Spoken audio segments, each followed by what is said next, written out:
Entre les pénuries de matières premières, l'inflation, la maison est au cœur des préoccupations.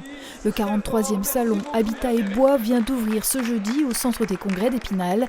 Les premiers visiteurs avaient cette idée en tête, améliorer leur confort, investir pour l'avenir. On veut faire principalement des travaux liés à l'isolation. Donc on va faire les fenêtres, le chauffage et puis l'isolation par l'extérieur. J'ai une vieille cheminée à l'âtre avec un insert qui commence à être vieillissant. Et puis je regarde si éventuellement il n'y aurait pas un poêle qui pourrait nous convenir. On recherche du bardage pour notre chalet.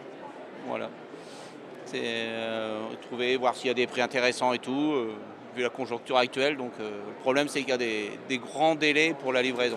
Un salon marqué par la crise sanitaire et qui apprécie un retour à la normale, boosté par la demande dont bénéficie le secteur du bâtiment et la filière bois. La particularité, c'est qu'on reprend de la vigueur par rapport aux 2 dernières années Covid, puisqu'on a par exemple 35 nouvelles entreprises qu'on ne connaissait pas qui ont intégré le salon.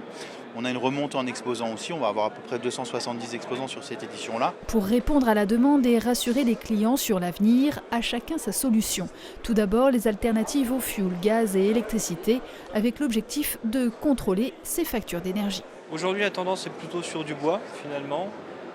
Après, je pense que la meilleure solution pour faire face à ces crises ou pénuries, c'est peut-être de se tourner vers des solutions plus locales. On a la chance d'être dans une région forestière, on a du bois. Donc voilà, les produits au bois, que ce soit de la cuisinière, que ce soit du poêle, des inserts, sont une bonne parade par rapport au contexte actuel. Un bois de qualité et une chaudière plus moderne seront plus performants. L'émission de particules fines peut être divisée par un facteur 30 à 100 par rapport à un foyer ouvert alimenté par un bois vert. Mais la meilleure énergie, répète-t-on, est celle qu'on ne consomme pas. Il faut isoler les bâtiments. Donc le concept de bâtiment passif, c'est déjà une architecture, je dirais, bien pensée, bien orientée, avec des principes d'architecture bioclimatique. On va plutôt mettre des baies vitrées là où on a du soleil, et pas l'inverse. Et puis ensuite, c'est de construire une enveloppe très performante. Alors quand on parle d'enveloppe performante, c'est dans nos régions, mettre environ une trentaine de centimètres d'isolant dans les murs, dans les planchers, dans les toitures. Jusqu'à lundi, Habitat et Bois réunit les professionnels de la filière de la construction et des métiers de l'habitat.